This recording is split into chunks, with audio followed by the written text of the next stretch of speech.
welcome back again to my channel. Kung bago ka pa lang po at hindi ka pa nakapag-subscribe sa akin channel, subscribe mo na yan. Siyempre, supportahan po natin Bal Santos Matubang, Kalinga Frab at Edna Vlogs at supportahan din po natin Star Rocks TV. So ito, alamin natin ano nga ba itong mga inamin ni Kalingap Edu sa video na ito. Tara, panoorin po natin. Tanong lang, Eds.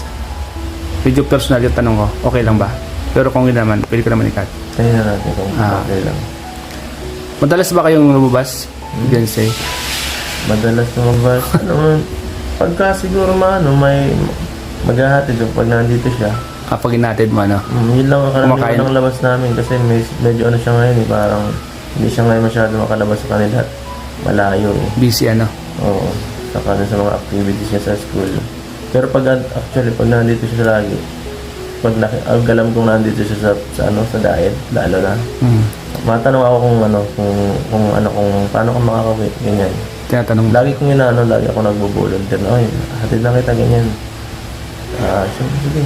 Pag gusto niya, mahatid ako. Pag hindi okay lang din. So, gano'n na lagi namin ang usapan, ang set up. Tapos, minsan kain, drive-thru, ganyan. Tapos, konting tambay lang konti, minsan mabilis lang hanggang sa bago umuwi, ganun. Grabe mga Kalingap, no? Sobrang thoughtful ni Kalingap Edu. Sana lahat ng boyfriend ay kagaya ni Kalingap Edu. Napaka-thoughtful, ayaw niya na kagaya niyan si Beyonce, talagang nag-e-effort po siya, no mga Kalingap. Gusto niya maging safe sa pag-uwi, sa pagpunta itong si Beyonce. Grabe na yan mga Kalingap. Nakakatuwa, no?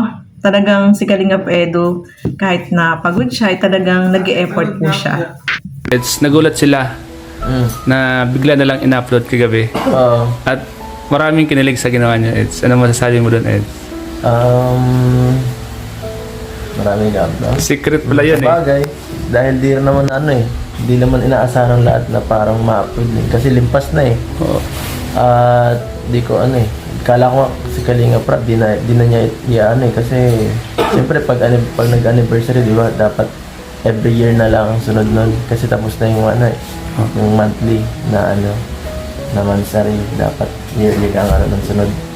Yun, thank you pa rin siyempre kay Kalinga Prab dahil binigyan tayo ng makasama si Beyonce kahit mabilis lang, kahit isang kahit mga ilang oras lang para makapag-vlog, para ma-celebrate. Siyempre para sa mga fans natin, para makita nila at matuwa naman sila ulit sa para may makita silang vlog. Thank you. Kalinga Prab din. Yung So yan po, no, mga kasukay, mga Kalingap. Grabe. Yung upload na yon ni Kalingap Prab dito sa EDC, grabe. Sobrang nagulat tayo sa sobrang kilig, no? Talagang pinakita nila kung gaano yung kanilang sweetness diyan, mga Kalingap. Kahit tayo po ay sobrang kinilig. Kasi habang pinapanood po natin yun, talagang sobrang nakangiti tayo, yung kinikilig tayo, parang feeling natin in love din tayo sa kanila, no mga Kalingap. Kaya sobrang, kahit ulit-ulitin nyo po yun, talagang grabe ang kilig nun. At ang nakakatuwa, talagang natural po yung kanilang mga pag-uusap doon at sila lang din ang nandoon, no, mga Kalingap. Siyempre kapag marami yung nakatingin, hindi ka masyadong makapag-focus, naiilang ka. Ayun, silang dalawa lang mismo ang nag-uusap, ay nako. Talagang nakita natin kung gaano sila ka-sweet, mga Kalingap, no? Kaya lahat po tayo ay sobrang kinikilig habang pinapanood po itong video na ito. So ituloy pa po natin. Ngayon, siguro may mga event na parating, kagaya na sa Elegancia, yun ang mga malapit na yun, no? Kayo yung ambassador nga pala dun, no? Yung pag Hong Kong, yun ang siguro ang abangan ng mga viewers ngayon na talagang ikasasabit nila kasi maraming nag-aabang na sa ganung sa namin, pagpunta sa Hong Kong. Tapos syempre, yung pagiging ambassador niya, additional yun sa sa talagang masasabi natin accomplishment niya. Talagang deserve. Sa pagiging ambassador niya, ayun, napag-uusapan niyo ba yun? Nagsisure ba kayo ng kung ano yung mga gagawin? Sinisure mo ba kay Beyonce yung... Hindi naman sa kasi parang natural. Okay naman parang yung pagiging parang normal lang naman parang wala rin naman. Parang nasa masyado. Kasi- beauty pageant ka lang naman, Ha? Parang nasa beauty pageant ka lang naman. Oo, parang saka parang ano lang yung kagaya baga ng mga normal na pictorial na mga ginagawa ng ano, every bansa rin ng mga club team, ganun lang din naman ang nangyayari. Hindi naman kami kapag ka ano, hindi naman every time na ano may magiging may show. Hindi naman ganun eh. Kapag may ano, saka may mga interview, hindi naman ano eh. Karaniwan pag mapunta kami doon, minsan picture lang, konting usapan lang, tapos na. Yun lang, So parang common na yun sa ano eh, sa amin eh. Kaya wala pa mo. para may model lang yung mga suot na damit, ano. Normal lang, hindi naman na kami masyadong preparation sa ganun. Medyo sanay na rin eh. Kaya sanay na, no. Mm. Tanong lang, Eds. Medyo personal yung tanong ko. Okay lang ba? Pero kung hindi naman, pwede ko naman ikat. Ayun na natin kung Ah. okay lang.